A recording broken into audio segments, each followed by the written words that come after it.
का जरूरत रहे ये सब करे के? का भाई नौकर चाकर के सामने में बेइज्जती? अरे तोहरा कहला पर हमहू बाबूजी के सामने में बेवकूफ बन गई।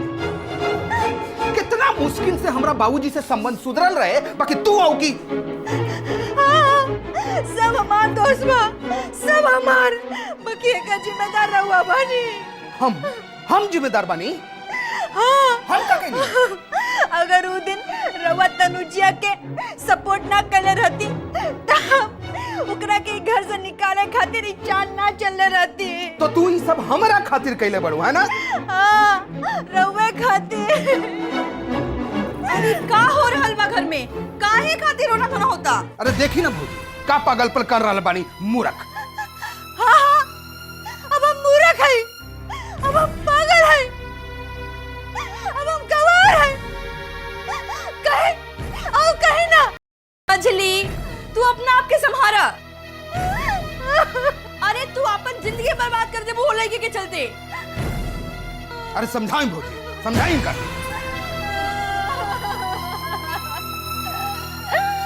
मछली अब तो चुप हो जा, चुप हो जा और कुछ सोचा। काहे से कि उन लड़के के आसन ना एक घर में और मजबूत होते जाता। चुप हो जा। अरे वाह, इतना नीमन हार केकर हम अंजलि? हमरे माई की दीदी। कितना तोला के बा मंजली? 5 तोला के होई दीदी। रख ला, संभाल के रखा। पहनी ना दीदी, और गला में अच्छा लागी। अरे ना मंजली, रखा रखा। पहनी ना दीदी, पहनी ना। ठीक बा, तू कहता रू तो हम पहन लेते।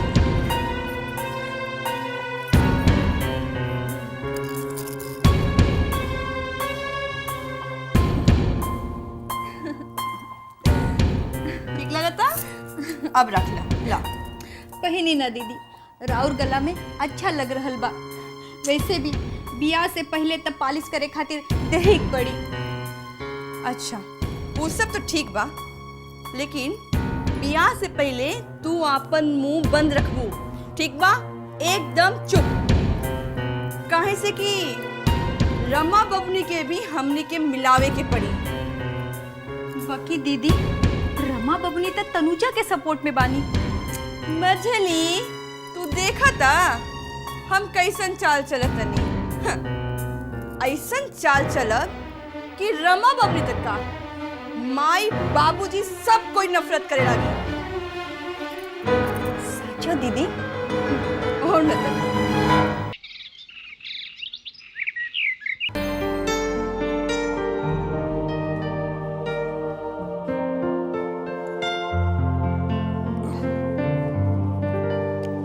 तनी छाता मंगवावा था।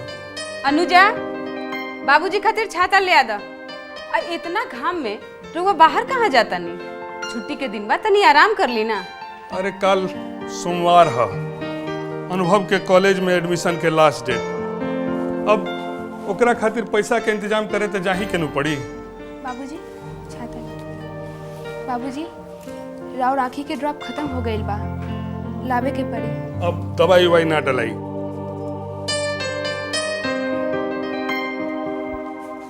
माई का बात बा माई? तू बैठ काहे गेलू? तबीयत ठीक नहीं का? पता ना कहे चक्कर आ गई। तनी पानी पियावा बेटा। हाँ माई, तू बैठा, हम पानी लेके आवत तानी। वर्मा जी बारन का ये तो एकदम साक्षात लक्ष्मी जी बारन।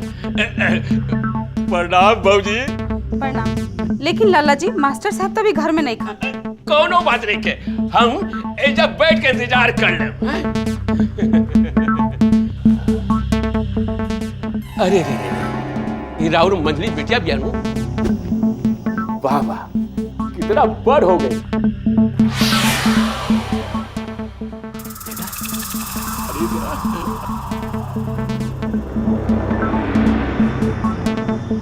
कितना दिन से प्यासल बानी, राउर हाथ से पानी पी के मन हरी आ जाए।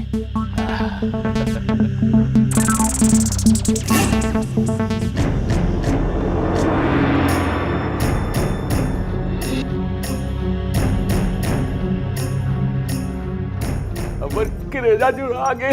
लाला जी अभी रहुआ घरे जाई, मास्टर साहब तो अभी नहीं खा, जब आ जाइए तो उनकरा के हम भेज दे। ना ना ना, हमरा कौनो घर जाके जल्दी नहीं है।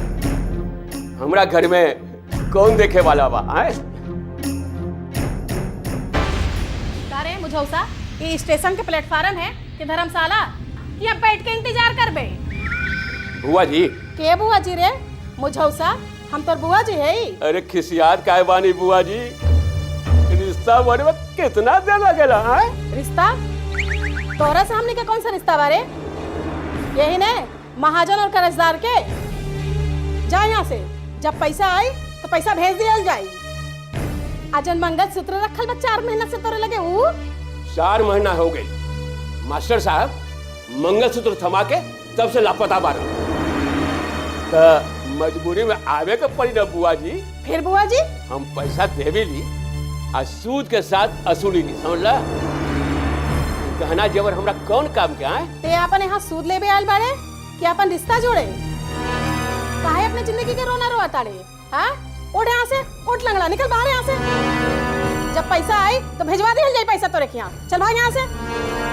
अनु तू अंदर जा, जाए दी ना बबली। देखी लाला जी। का देखी? हम क्या मत दिखाएं? अब तो हम दिखाएं तोहनी लोग के, समझला कि ना? बहुत बर्दाश्त कर ले तोहनी के। ये मत भूला कि घर द्वार सब हमारे लगे गिरवी बा।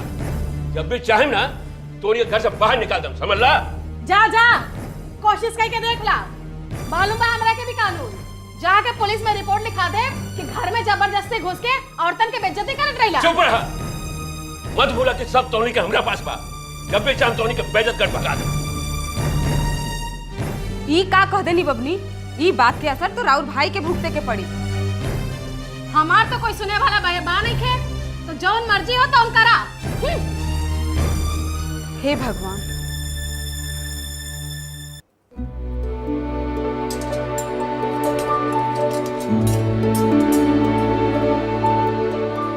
अरे का बात है चंपा रानी, आज खुशी के दिन में तू रुआ तारू?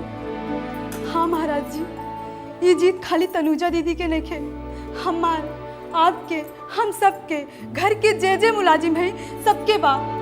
वो दिन मलिकार जब तनुजा दीदी के काम छोड़े के कहत रहलिन, तब बड़की भौजी और मझली भौजी का कहत रहलिन?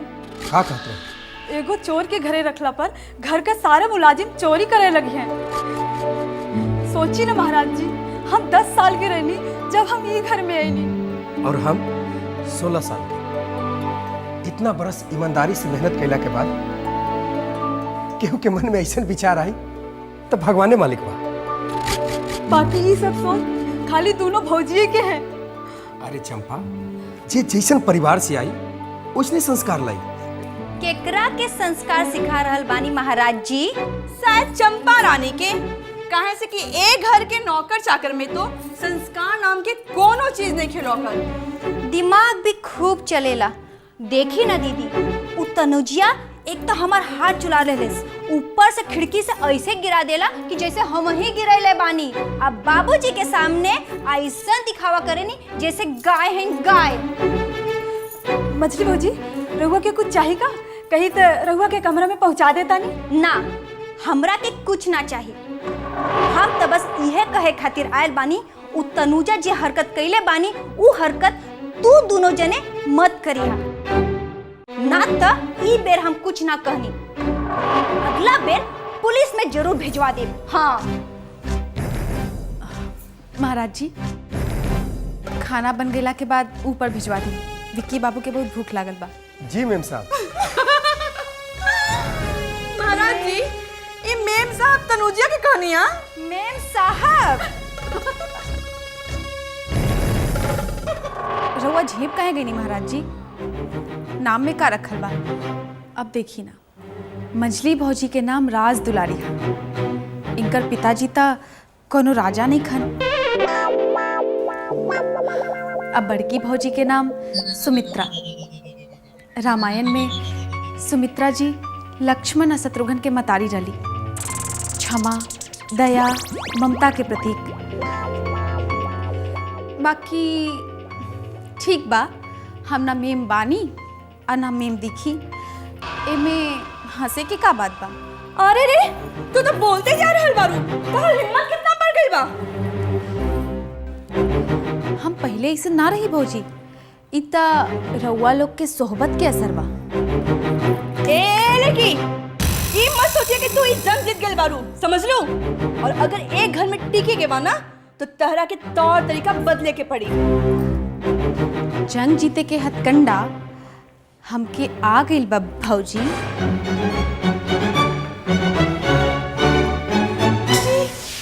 ई का हो रहल बा दीदी? चल, अब बताओ तनी इनका के। यह संस्कार।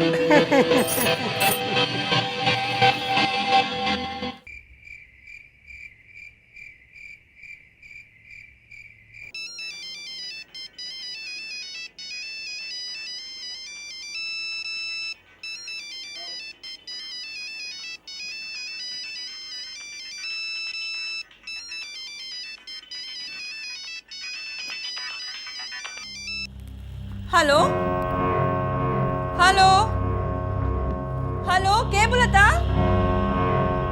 केकरा से बात करे के बा? हेलो हेलो, कुछ आवाज नहीं आवत। कितने बेर कह चुकल बानी कि तू हमार मोबाइल मत छोड़ करा। काहे? रौ मोबाइलवा छोड़े में भस्म हो जाई का? हाँ हो जाए। हेलो, हाँ हाँ बोला। ठीक बा, हम 1 घंटे में पहुंच जाए।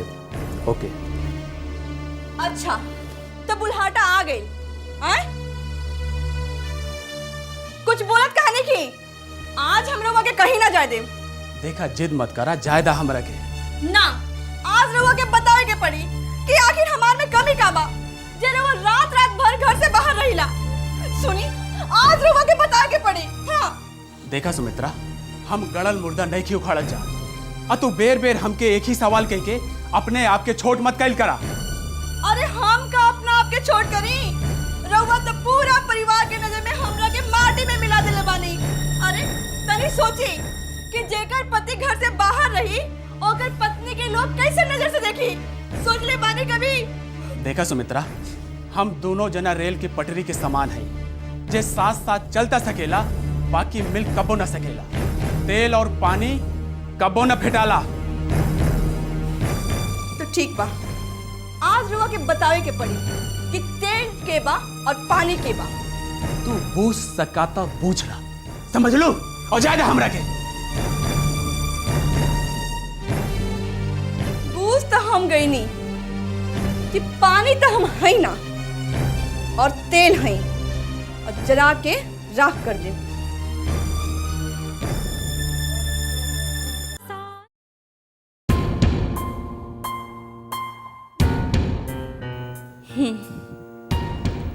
अब तो पानी सर के ऊपर हो गई बा। अब तो हमरा लागे एक ही उपाय बा, पखारी। अब जे हो जाए, हम जाइब जरूर।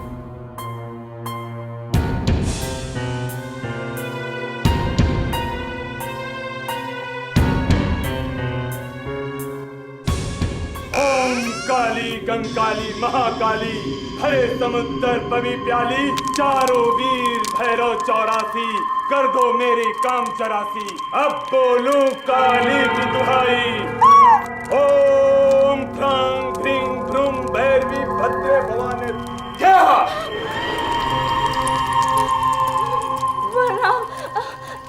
रुआ पे पूजा करी, हम फेरा जाए। रुक जाओ, मत छो, बैठ जाओ। बाबा, बाबा हम पे दया करी बाबा, हम बहुत अभागिन बानी। चुप करी रहुआ, रहुआ के कुछ कहे के जरूरत नहीं के। बाबा तो अंतर्यामी है। पति पुत्र यह तकलीफ बातोर। जी बाबा, हाँ हाँ, ये बात बा, हमार पति हमरा से प्यार ना करेलन बाबा। अब करी, जरूर करी तोरा से प्यार। बस यही कारण बा कि आज ले हम माई ना बन पैनी। वो बना दे। खबड़ा मत बेटी, तनी हिन्ने आवा, रो मत। जवन जवन हम कहतानी ऊ तू खाली करत चल। का बाबा हमरा के का करे के पड़ी?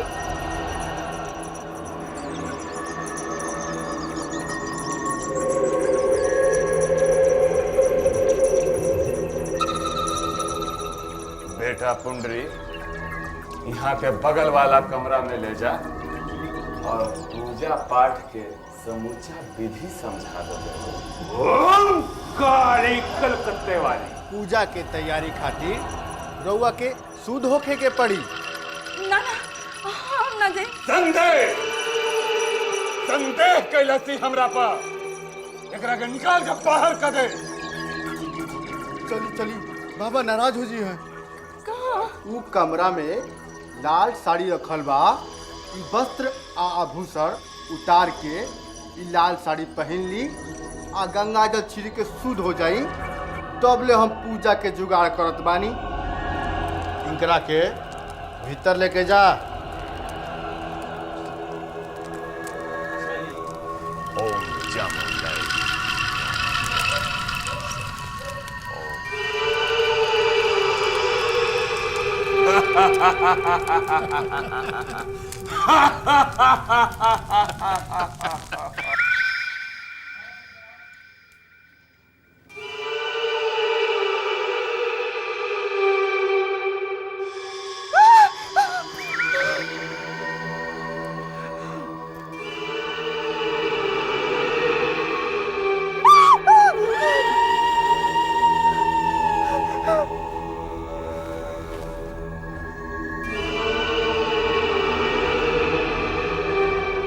ओम ब्रांग ब्रिंग ब्रूम भैरवी ले। तो हम हालत खराब कर देनी तो बड़ा हीरो बनता है ना। ले ओम ओम ब्रिंग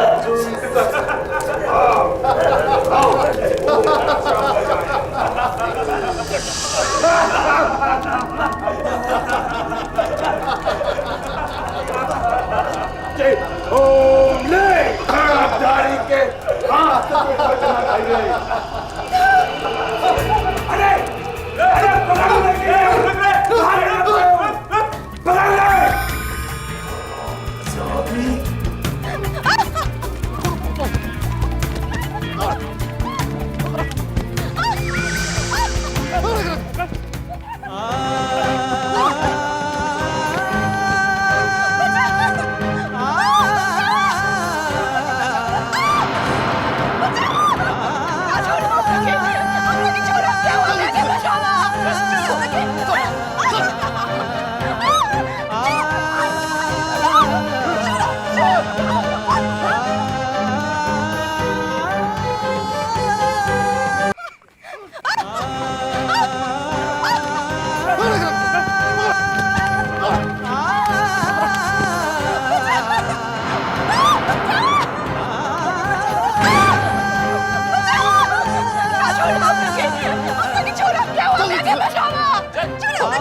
छोड़ छोड़। रास्ता ना पा जाए जैसे छोड़ देख रहा क्या।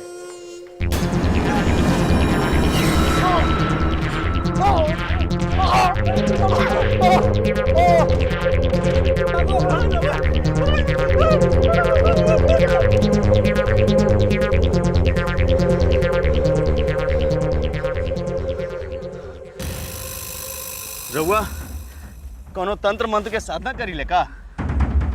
जी ना, हम तो अघोरी। अच्छा, वो खड़कधारी? अरे वो तो 420 आदमी बा, कितना के पैसा ठग के 4 मंजिला मकान बना ले बा। लेकिन रउआ एजा अकेले का करतनी? कहाँ घर बार आओ? इतना रात के अकेले घरे कैसे जाए? जी रवा हमारी इतना मदद कर देते बानी तो एगो मदद और कर दी, हमरा के हमार घर छोड़ दी। कहाँ घर बार आओ? जी वो अरे बताइए ना तो हम रहुआ घरे कैसे पहुंचाए? ठाकुर बिल्ला। ठाकुर बिल्ला मतलब ठाकुर सूर्य प्रताप सिंह? जी रहुआ उनका क्या है? हम उनकर बड़की बहू है। वह ठाकुर सूर्य प्रताप सिंह की बड़की बहू है? ये रहुआ ठीक न कही। आज अगर जरा सा ऊंच नीच हो जाए तो ठाकुर साहब की इज्जत मट्टी में मिल जाए।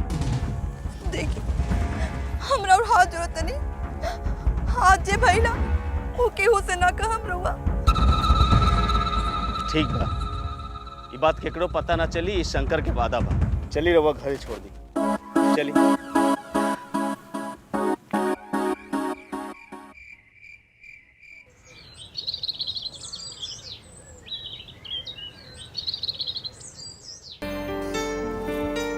दुल्हन जी माँ जी। ब्याह के कार्ड कहाँ कहाँ भेजल जाई एगो लिस्ट बनाला। अच्छा। अरे चंपा तनी जल्दी से बड़की दुल्हन के बुलावा। बड़कियों से दुल्हन पूछला, ओकर सहेलियन के और परिवार वालन के लिस्ट बनाला एगो। ठीक है माँ जी। इला बड़कियों आ गई। का बात बा दुल्हन, तोहार तबीयत तो ठीक बा ना? हाँ माँ जी बिल्कुल ठीक बा। ना आज बहुत देरी तक सुतल रहलू और आँखियों कुछ लाल बुझाता। नाता ई तरह से ही लाल हो जाला, बाकी तबीयत तो बिल्कुल ठीक बा माँ जी।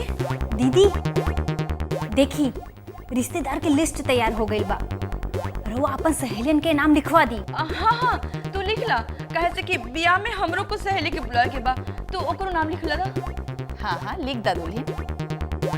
और वैसे भी हमनी लगे समय बहुत कम बा। जी माँ जी। माँ जी हमरा के भी ना कुछ अपन सहेलियन के बुलावे के बा, ओकर नाम लिस्ट में लिखवा दी का? मंजली तहरो सहेली बारी का? अरे हाँ हाँ काहे ना होई। दुल्हन तू एगो काम करा, कार्ड आ जाई तो कार्ड पोस्ट कर दा, आप फोन से बतिया ला। ठीक बा माँ जी।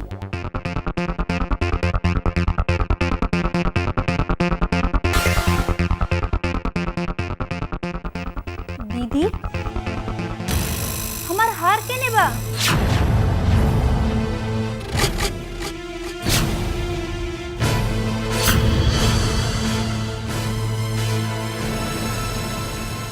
दीदी चुप काहे बानी? हमार हार केने बा?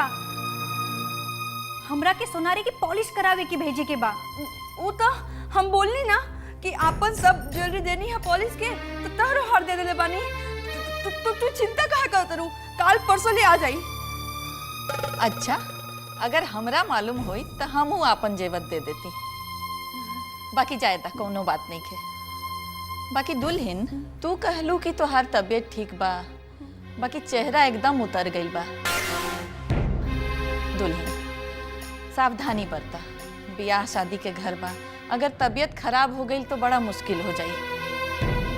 मुश्किल तो हो जाई माँ जी, बाकी हम आराम करे जाते नहीं। माँ जी हमरा के लागता दीदी परेशान बानी। परेशान काहे? तोहरा से कुछ कहली का? ना बाकी रात में भैया जी घरे ना आए रहलन।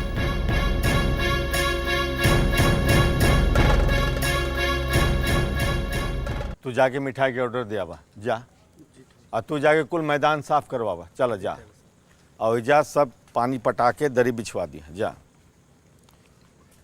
हाँ शंकर जी, तू बब्बन के बारे में का बोलत रहला है?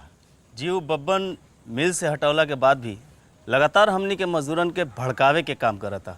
हम जानत तानी बब्बन बच्चों पाड़े के सह पर सब कर रहल बा, बाकी बबनवा के कुछ कैल और मधुमक्खी के छत्ता में हाथ दिहल एके समान बा। जी ओकर उपाय हम सोच ले बानी। का?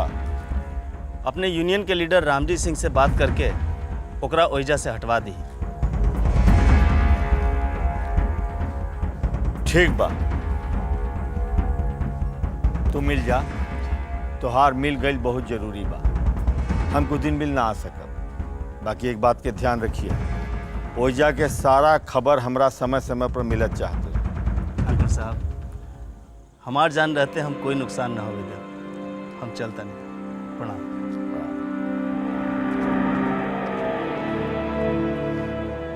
अरे तू अभी ले ओइजे बड़े?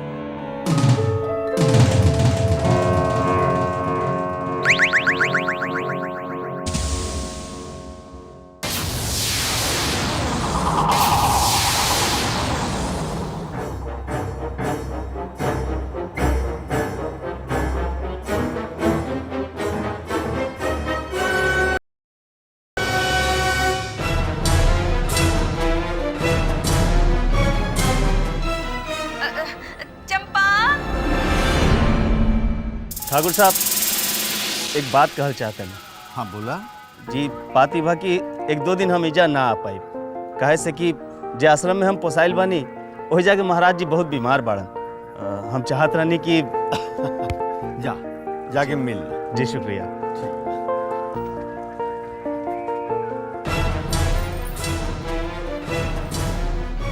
चंपा, हाँ बाबूजी, नीचे शंकर बाबू आइल बारन, उनका से कहिया कि आज शाम में हम भोले बाबा के मंदिर में मिलल चाहिला, ठीक बा? और उनका इंतजार करम, समझ लो। बाकी उता का इला। और सुना, ढेर सवाल ना करल जाला, कबो कबो अक्कल लगा के काम करल जाला। तू ये बात केहू के ना बतिया, समझ लो। चलो जा। ठीक बा, ठीक बा।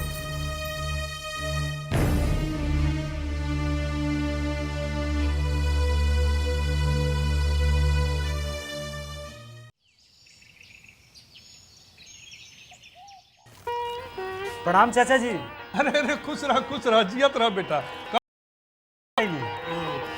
अब आँख कैसा बा चाचा जी? अरे अब हमारा आँख एकदम ठीक बा। अब तो हम बिना चश्मों के देख सकीला। भाई तो बहुत खुशी के बात बा। अरे राज बेटा, तू? जी चाची प्रणाम। खुश रह बेटा। ले मिठाई बा, बाबूजी भेजले बड़ो। अच्छा जी। अरे छुटकी का हाल बा? ठीक बा भैया, रवा कैसन बानी? हम भी ठीक बानी। पढ़ाई लिखाई चलता कि ना? हाँ। चल ठीक बा। माई मिठाई लाई नू? हाँ ला, खोल के सबके बांट। ठीक बा।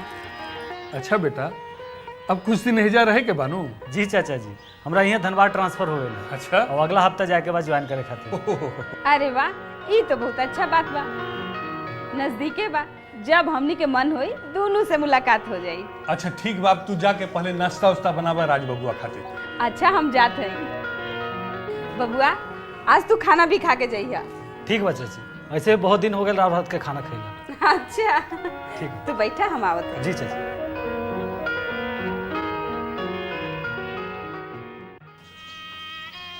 बेटा बेटा, हम तहरा से कुछ कहे चाहता नहीं। हाँ चाचा जी बोली ना, रोवा का कहे के चाहता नहीं। बेटा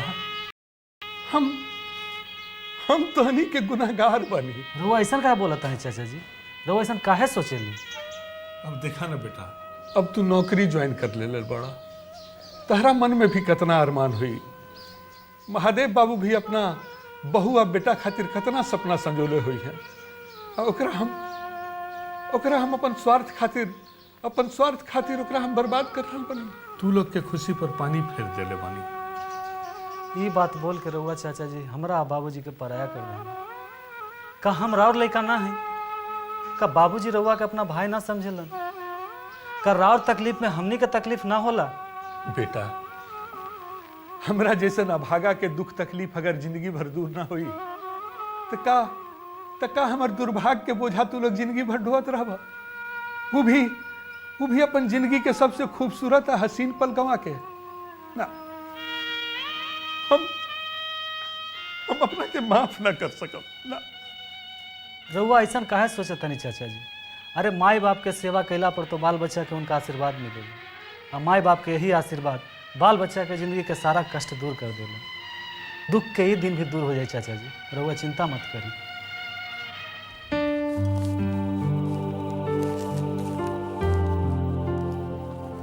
अरे माँ जी रहुआ खुश रह बेटी। इला ई कहा माँ जी? घर में सब केहू खातिर जेवरा कपड़ा खरीदा गइल बा। इमे तोहरो खातिर कुछ जेवरा कपड़ा। माँ जी हम ही ना ले सकब। वैसे भी रहुआ लोग के एहसान के नीचे हम हमार परिवार दबल जा रहल बानी। तू ई एहसान ना हमार आशीर्वाद समझ के रखला। हमरा के माफ कर दी माँ जी, हम ही ना ले सकब। तो का हम ई समझी कि उ दिन जो भइल रहे उ बात खातिर आज भी तोहार मन में हमनी खातिर नफरत बा? छी छी माँ जी, ई रहुआ का कहतनी? नफरत? वो भी रहुआ लोग से? अरे रहुआ लोग के उपकार तो हम 7 जन्म में भी ना चुका पाए। तो अब बस करा आ चुपचाप ही रखला। और हाँ, रमा के बियाह में इहे पहनिया। वैसे भी तोहार बियाह भी तो होवे वाला बा। रखला बेटी, काम आई। माँ जी अगर रहुआ हमरा के कुछ देवे के चाहता नहीं तब हमरा माइला एगो मंगलसूत्र बनवा दी। अच्छा ठीक बा, उहो मिल जाई। अभी रखला।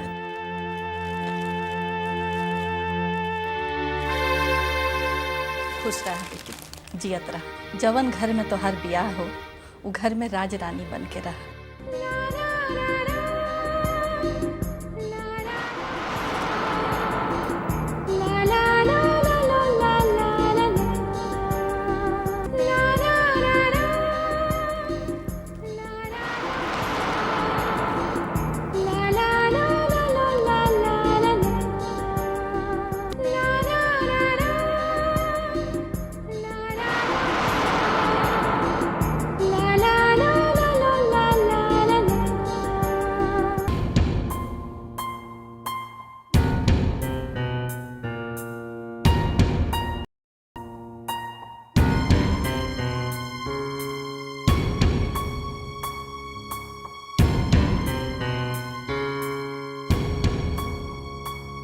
का हो?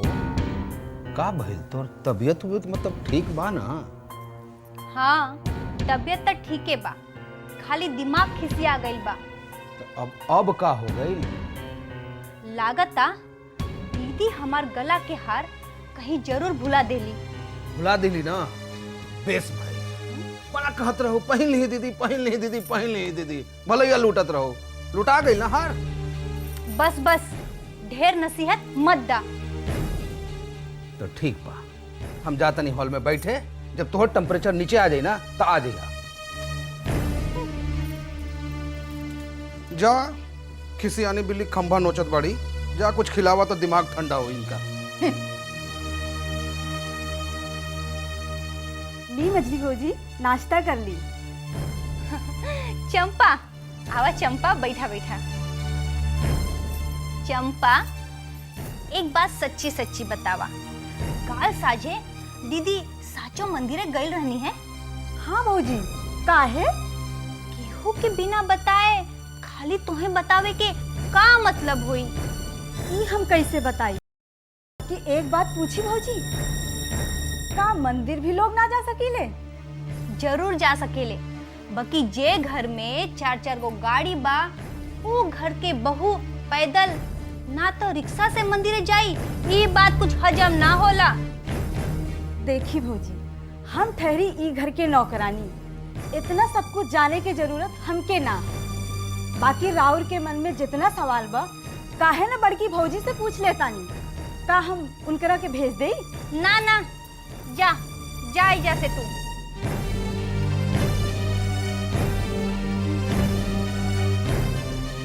चंपा हम तो ई बात के पता जरूर लगा के रहा, राजी के राज जेहू न जानी।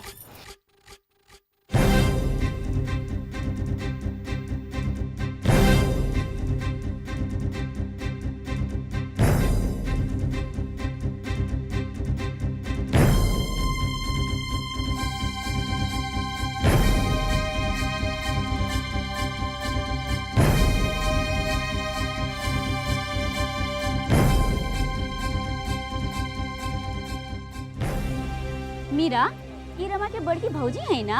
हाँ लक्ष्मी, हमके भी यही लागता। बाकी वो एजा का करत हुआ? चला चला चल के पूछल जाए। हाँ चला चला।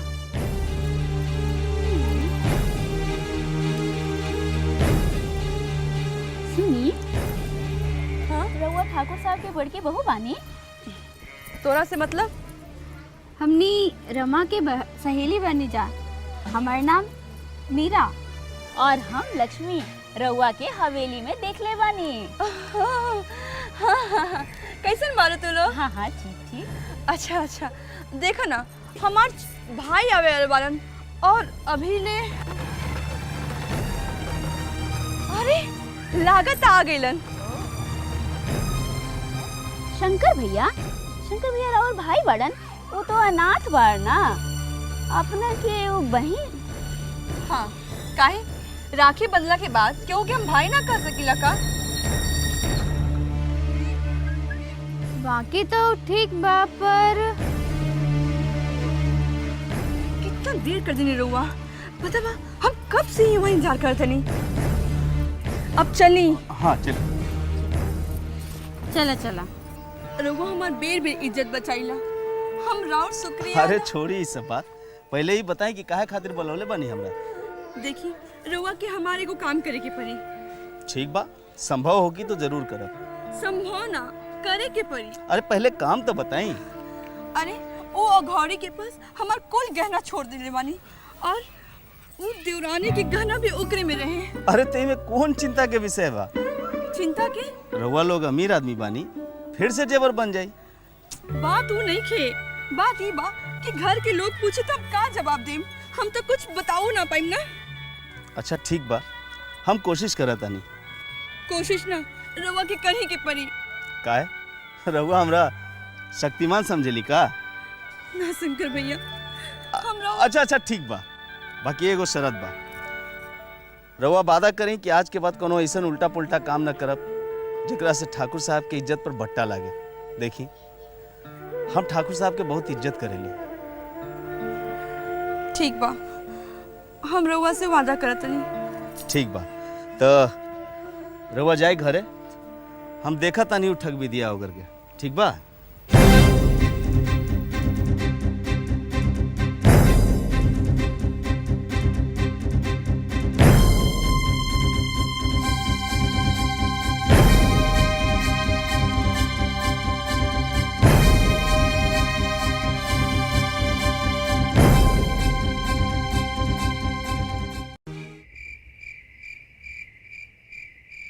दुल्हन, इमे संजीत के कुर्ता बा, आई तो हर साड़ी दिवाली खातिर। अरे चंपा, ई बहुत देरिये से हम बड़की दुल्हन के ना देख रहल बानी। जाके तनी ओकर कमरा में झांक के आवा तो कहीं तबीयत तो खराब ना हो गई। ना मलकिनी, बड़की भौजी तो घरे नहीं की। घरे नहीं की? कहाँ गई बड़ी? अरे दिवाली बा, पूजा के तैयारियों करे के पड़ी। जी वो कहत रानी की मंदिर जाए के बा, शायद मंदिर गई हुई है। हम आगे नहीं चंपा। कौनो मन्नत रहे का दुल्हन? वो रमा बबनी के बियाह खाती मन्नत मंगले रहली, बस वही के पूरा करे गेल रहली भोले बाबा के मंदिर। दा प्रसादी दा? प्रसादी? वो तो हम गरीबन में बांटे नहीं माँ जी।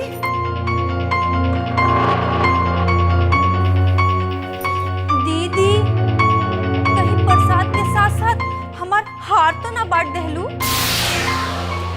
का मतलब? मतलब आज सोनार आयल रहे, हम उसी आज अपना हार के बारे में पूछत रहनी, तो वो कहले कि रउआ अपन हार ना देहली, यही से। काहे? पूरा विक्रमगंज में एक को सोनार बा का? बाकी दुल्हन, हमनी के तो सब काम लक्ष्मी ज्वेलर्स में होला ना? हाँ माँ जी, लेकिन हमरो एगो पहचान के सोनार बा, बहुत अच्छा काम करेला। हम सोचनी कि विश्वासी आदमी हा, ऐसे छुटकी के हार रोजे देनी बैलेंस खाली खाती। घबरा मत छुटकी, 1-2 दिन में आ जाई।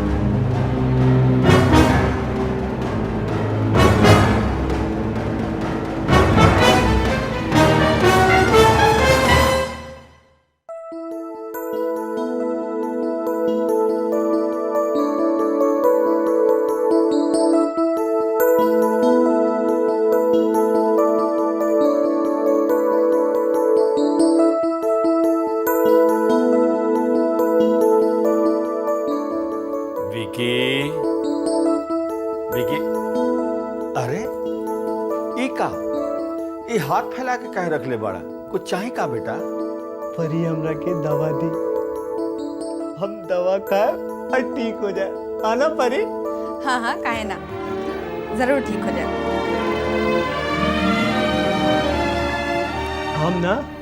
हम गाड़ी चलाए और घूमे जाए, आना परी? हाँ हाँ बेटा, हम दोनों जना गाड़ी में बैठ के घूमे जाए। याद बा ना तोरा फार्म हाउस? वो लोटन कबूतर, दुठो कुत्ता, जिमी और जैकी। जैकी, हाँ जैकी, जैकी, हम फोटो बनाए, हाँ हम फोटो बनाए, जैकी के फोटो बनाए। देखिए ना बाबूजी, देखिए ना बाबूजी। हाँ हाँ देखा तनी।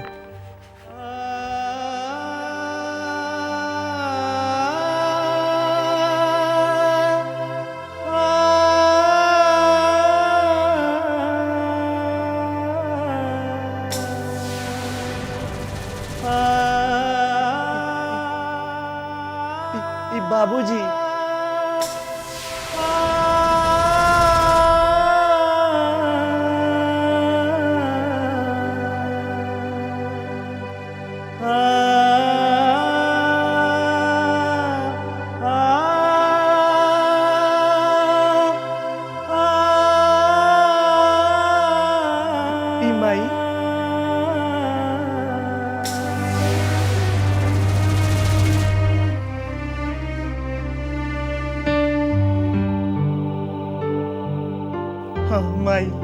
विकी बेटा तू बनौला है सब?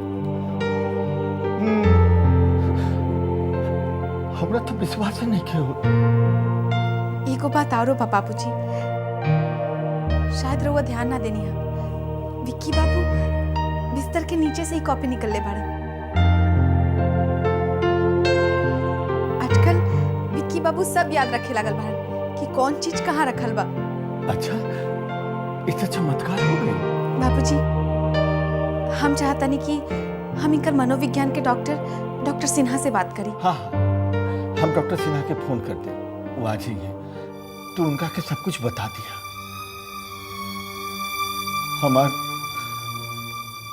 हमार विकी बबुआ क्यों ठीक कर दे? विकी बेटा हम ही ले जाता नहीं तो हर माई के दिखाए हम नहीं देखा बेटा।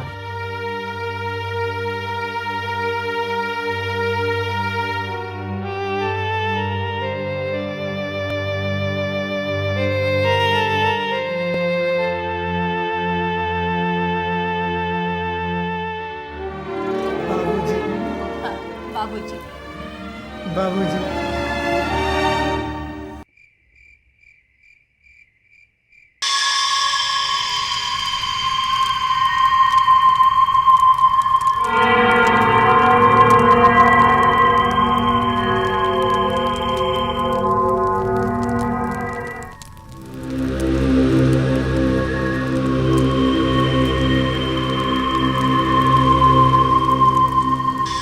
खड़कदारी कहाँ बा?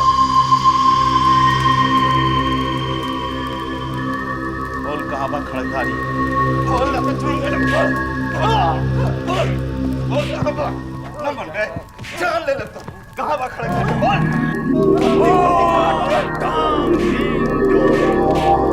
अरे कैसे इतना मजाल कि हमरा घर में बिना बुलौले चलाई? खड़कदारी करके केहू के इजाजत के जरूरत न पड़ेला। जब जहाँ जरूरत हो आंधी तूफान की तरह चलाई। बाबा यू है आदमी हाँ जो कानू औरत के लेके भाग रहे। तब तक खातिरदारी करे के पड़ी। खातिरदारी बाद में करिया, पहले काल जे जेवर रख लेले रहा वापस करो। कौन जेवर? कैसा जेवर? अरे बेटा अघोरी के कब्जा में जोन सामान आ जाला ना भगवान ना निकाल सका। तू देखो मामूली इंसान। ओम ब्राह्म तोरा के तो ऐसा मंत्र फूका कि तू खड़े खड़ा ऐसा खून के उल्टी करबे। ठीक बा देखा तानी कि आज तो और मंत्र में ज्यादा ताकत बा छोटा सा खिलौना में फट से चली ना तो खून के फवारा फूट पड़ी। बोल बोल जवाब करेगी ना। अरे बेटा कुंदरी नारी के समान यहाँ के दे दो। जी बाबा जी बाबा जी।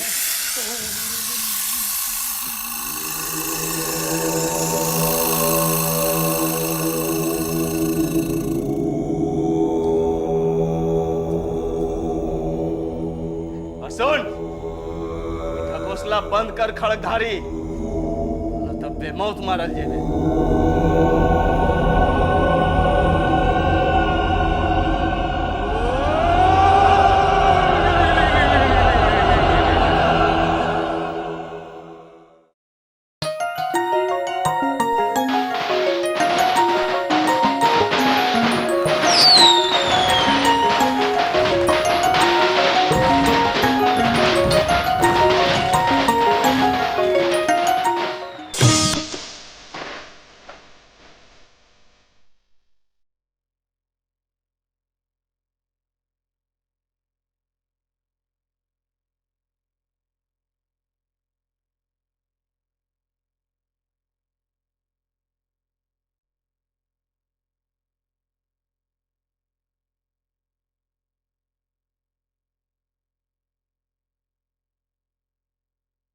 दीदी हम कैसे लागत है? ठीक है बा, बस तनी बेसे पेट फूल गई बा। अभी से दीदी धीरे धीरे तो यहाँ तक आ जाई। सच्ची?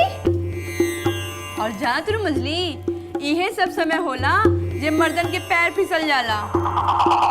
राउर देवर के भी का? काहे ना, मर्द जात के चरित्र पे कभी विश्वास मत करी हा।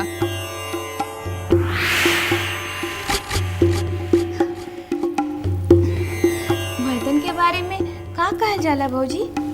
रमा बबनी, ये राउर सुने वाला बात नहीं खे। और एक बात कही, आज रउआ बहुत सुंदर लागत तानी और खूब जम के दिवाली मनाए और खूब मिठाई खाए, काहे कि ये राउर कुंवारपन के आखिरी दिवाली है। का पता अगला दिवाली में रउओ माई बने के तैयारी करब। भौजी रउआ कबो कुछ कह देतानी। का करी रमा बबनी, सबके नसीब हमार जैसे नहीं खे ना। अरे भौजी ये सब बात छोड़ी और चली जल्दी जल्दी दिया सजावल जाओ, काहे कि पूजा शुरू होवे वाला बा ना। हम जाता नहीं अपने कमरा में। अरे भौजी का भेल? राउर तबीयत ठीक नहीं खे का? ठीक बात। तो काहे जाता नहीं रउआ? एक बात कही भौजी, वैसे आज रउआ बहुत सुंदर लागत है नी। सच? हाँ सुंदर लागत आनी। चल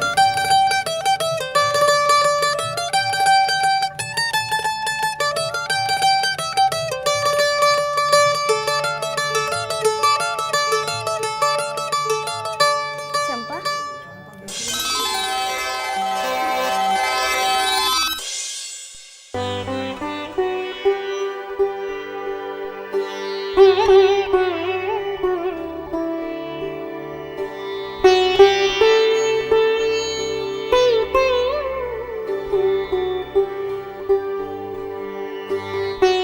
मालकिन गोल लगाता नहीं। कुर्ता कैसे लगाता? बहुत अच्छा लगा था। मजला भैया से मिली। मालकिन यहाँ दिया सजा देनी और बाहर में पूरा सीरीज बोल जलता और बाकी लोग वहाँ मंदिर के पास काम में लगना। और बोली क्या करे के? रेलिंग उलिंग पे? हाँ हाँ सब जगह। ठीक है, टेबुलवो पे जला दी। जी मैम।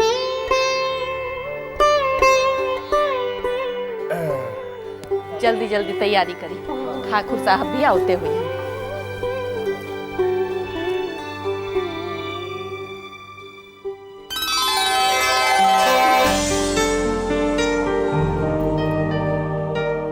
मछली तारा पटाखा छोड़े में मजा आवेला कि ना?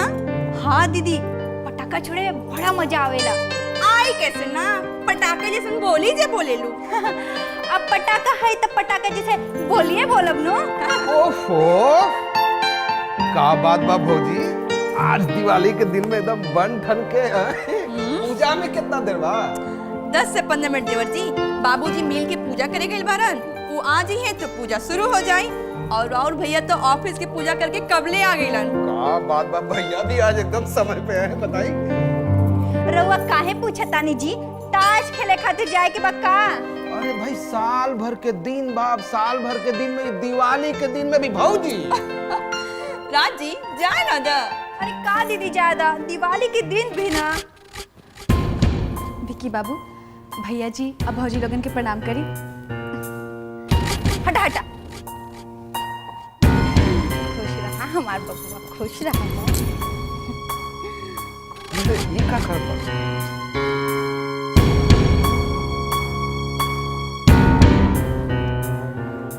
ए तनुजा, इ नौटंकी करब ना बंद करा। हम समझली ना भौजी। पेड़ा बन के पेड़ा मत खा। मतलब ई कि हमरा पति पे डोरा डालब बंद करा। ये रउआ का कहता?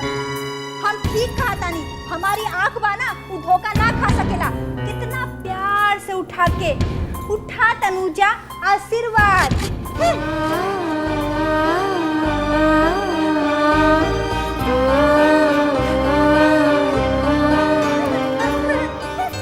अरे देवर जी, रउआ कहाँ जाते नहीं? नहीं आई। हमने के पूजा करे के बा। पूजा करे के बा। पूजा? हाँ। चली पूजा करे खातिर। दीदी, बाबूजी देखिए तो बड़ा खुश होंगे। चली चली पूजा करे पूजा। तनी ये सब हड़बड़ में जलावे के चक्कर में हमारी खनपुड़िया उड़ी जल गई। ठकुराइन, अरे पूजा के समय हो गई बा, घर के सब लोग के बुलाई। चंपा, तू जल्दी से जाके तनुजा के कहा कि सब लोग इंतजार करते बा लल्ला के। जल्दी से लेके नीचे आवस। जी मंत्री। हम तो आ गई नी हम। माँ जी देखी राव लल्ला आ गिलन। हमार लल्ला आ गया। चलिए।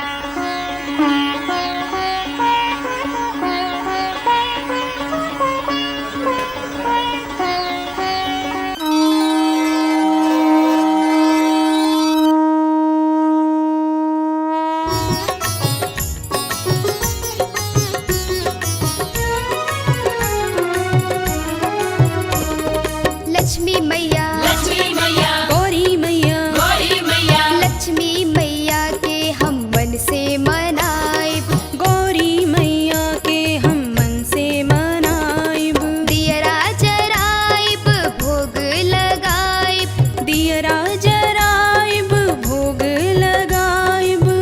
गोटा वाला चुनरी चढ़ाइब, लक्ष्मी मैया, गौरी मैया, लक्ष्मी मैया के हम मन से मनाइब, गौरी मैया के हम मन से मनाइब।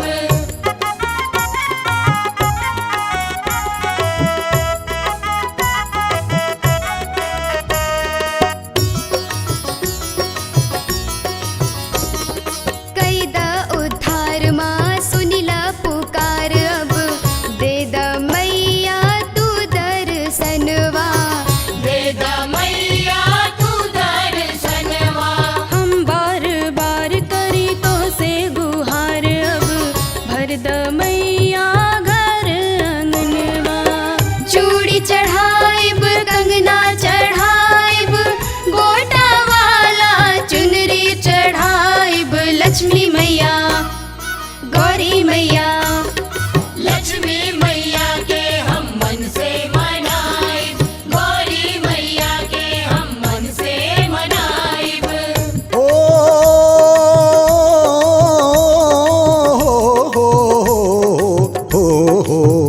दुखी रहे परिवार, मिटे पाप विकार, बस दे दा मैया तू आशीर्वचनवा। करब जयकार मैया हम बार बार, बस टूटे ना कबो सातो बचनवा। फूल चढ़ाइब, माला चढ़ाइब, गोटा वाला चुनरी चढ़ाइब, लक्ष्मी मैया, गौरी मैया, लक्ष्मी मैया के हम मन से मनाइब,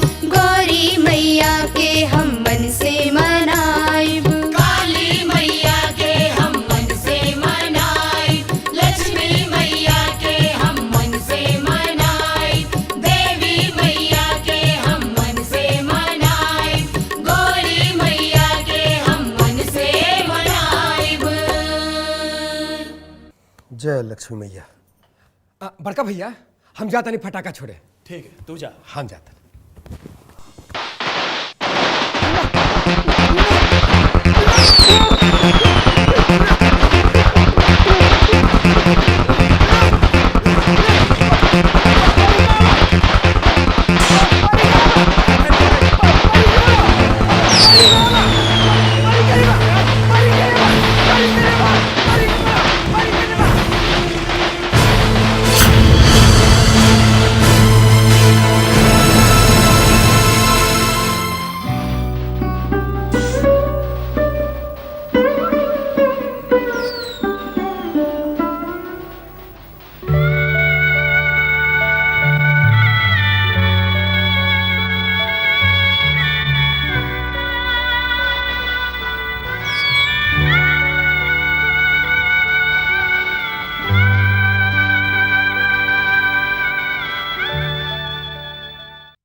का बात बा शंकर बाबू, काहे खातिर बुलाओ तनी हमरा के? हमरा कुछ खास काम बा रउआ संगे। हमरा संगे का बात बा, खुल के कहीं। रउआ ई केकरो के पास पहुंचावे के पड़ी। का बा एमे? बतावल जरूरी बा। हाँ बिल्कुल, ना तो हम ई काम ना कर पाई। ई केकरो अमानत बा, कुछ जेवर। जेवर? केकर जेवर? ई हमरा से मत पूछी, हम ना बता पाई। हमरा के माफ करी शंकर बाबू, बाकी बिना जानले हम ई काम ना कर पाई। तनुजा जी, ई काम कईल बहुत जरूरी बा। हमरो खातिर ई जानल बहुत जरूरी बा। ठीक बा, लेकिन रउआ एगो वादा करी कि बात केकरो से कहब ना।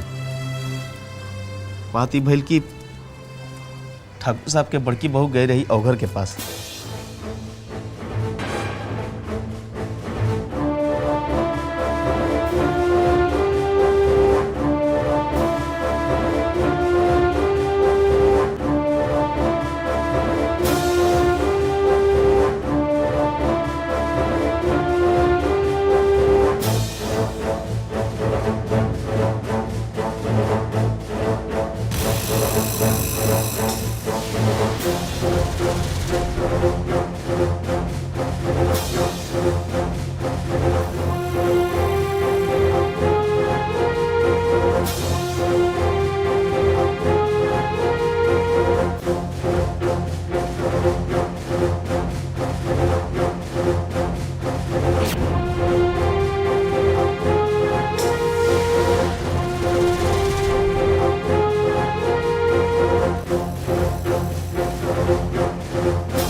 ठीक बा, रउआ चिंता मत करी, हम एकरा के पहुंचा दे। जी बहुत बहुत शुक्रिया। ठीक बा, तब हम चलता नहीं। ठीक बा। क्या बात है शंकर? जी जी, तू तो कहत रहला कि तारा आश्रम जाके बा, आ तू एजा, वो भी तनुजा से मिले खातिर। कोनो खास बात बा? जी ना, हम तो मतलब मैंने बोला बोला। जी हमर बाबूजी के तबीयत खराब बा, बस यही बात रहे। का बोल तो बाबू था? वहाँ आग के परेशानी तो बा, और साथ में कुछ पैसा चाहिए। ना ना, पैसा के कोनो जरूरत नहीं है। अच्छा शंकर बाबू, रउआ बाबूजी से कहब कि जैसे ही फुर्सत मिली हम मिले खातिर आए। ठीक बा। अच्छा ठाकुर साहब, प्रणाम।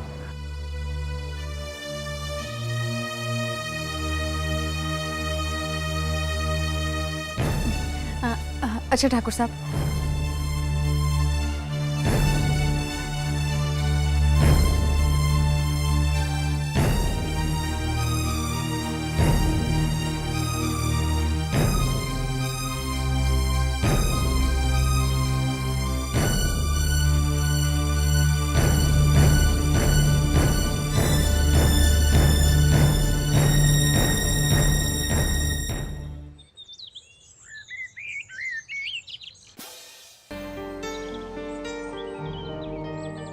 ली भौजी, रख ली।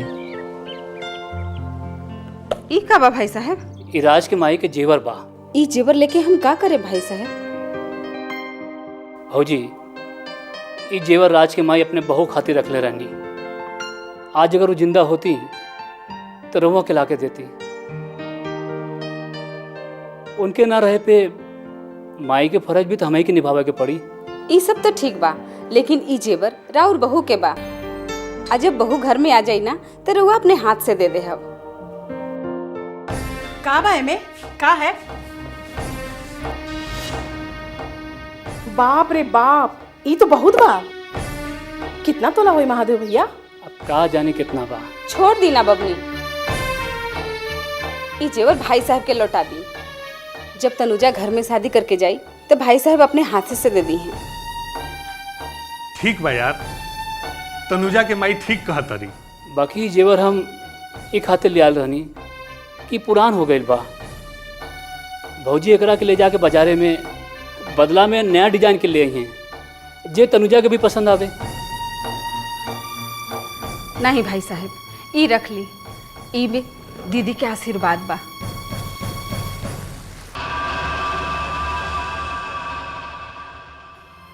ई जितना भी पुरान हो जाए ई अनमोल बा।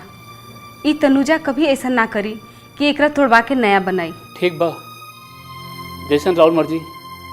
अच्छा भौजी, अब हम चलत आनी। ठीक बा यार। प्रणाम भौजी। प्रणाम। ठीक बा प्रणाम। प्रणाम भैया। हाँ प्रणाम। भाऊजी कभी तो अकल से काम लिहल करी। अरे भला इतना जेवर हाथ में आवे के बाद कोई ऐसे जाए दिला का? अरे तो का करती, दूसरा के जेवर रखला के मतलब जिम्मेवारी होला।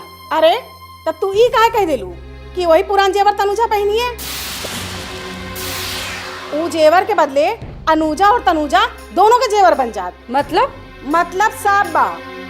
महादेव भैया का तो मालूम नहीं थे कि कितना तोला जेवर बा, लेकिन हम हाथ में रखते समझ गईली कम से कम 30-40 तोला से कम ना बा वो जेवर। अरे वही में से आधा तन्नू के और आधा अन्नू के दोनों के जेवर बन जात। छी छी बबली, एकर मतलब तो चोरी होला, और वो भी अपना बेटी के घर में।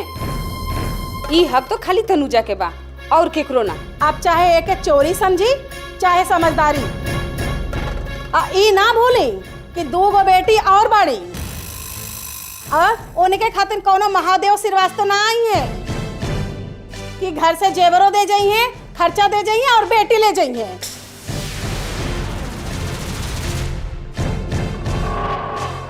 जौन बुझाए तौन करी।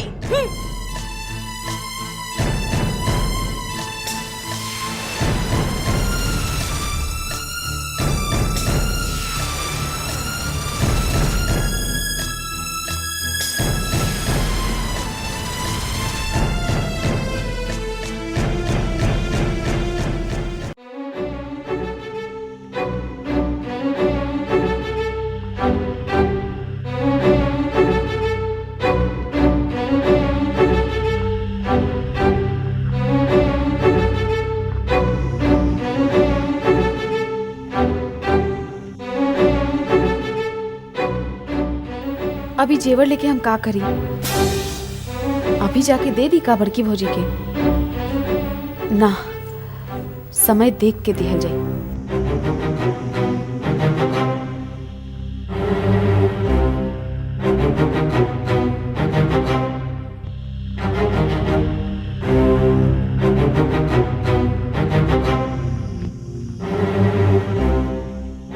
ये घौरी के पास काहे खातिर गई हुई सुमित्रा भौजी?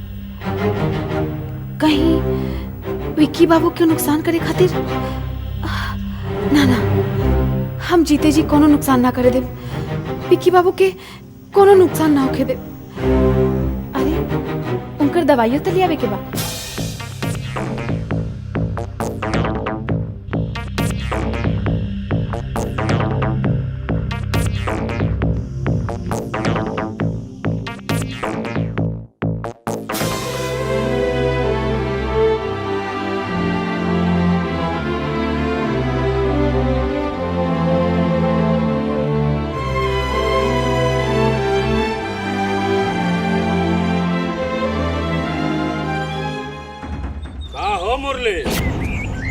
आई आई पांडे बाबा, हमनी रउए के बाट जो हत रही।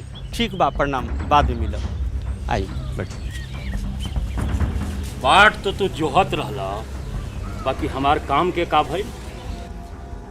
2 गो असली माल नेपाल के रास्ता से मंगौले बानी, अगर कहीं तो चल के देख ली। वो तो हम देख ले, बाकी हम तोहरा के औरी माल के ऑर्डर देले रहनी, ओकर का भइल? अरे मुंबई या कलकत्ता से हम माल सप्लाई के बड़का ऑर्डर ले बानी। अगर तू समय पे माल सप्लाई ना करवैब तो हमार जान भी जा सकेला और हमार नाम भी खराब हो सकेला। नेपाल में सरकार बदल जाला से सिक्योरिटी बड़ा सख्त हो गई बा। ये सब हम कुछ नहीं की सुनल चाहत। हम तोहरा के 25,000 एडवांस दे देले बानी, और चाही तो तू और ले लो, बाकी हमरा के समय पे माल चाही। कोई बहाना उहाना ना चली, समझ लो। भाई जी काहे ना तेन फलवा के टेस्ट कर लिया, आ छठ में कर उद्घाटनों कर दिया। छठ में? भाई जी अरे राउर दुश्मन छठ में रामरेखा घाट पर छठ करे आई। बाकी वहाँ तो बड़ा भीड़ भाड़ रही जोगी। हाँ भाई जी, अरे भीड़े भाड़ में तो भागे में मजा आई। अरे रवा कहीं तो हम पोजिशनों देख के आवत नहीं का बाकी ठाकुर हर साल कहवा छठ करेला कि हम बखूबी जानत नहीं।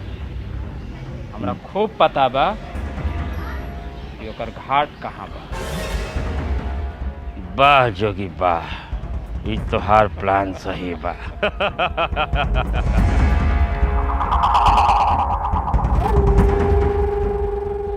चलो जोगी चलो। अब मुरली हमार काम ठीक समय पे कर दिया, समझ लो। चलो।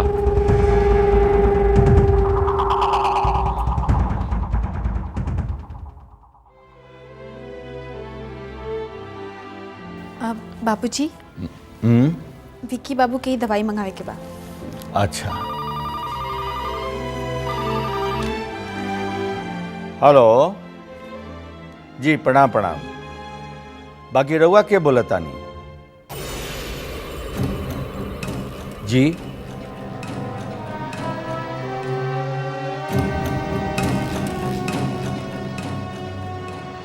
तनुजा, तोहर बाबूजी के फोन है। जी? तोहार बाबूजी के फोन है।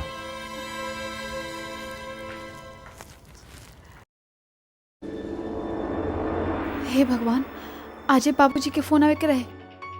पता ना ठाकुर साहब का सोच रहल हुई। हेलो, प्रणाम बाबूजी। खुश रहा बेटी, खुश रहा।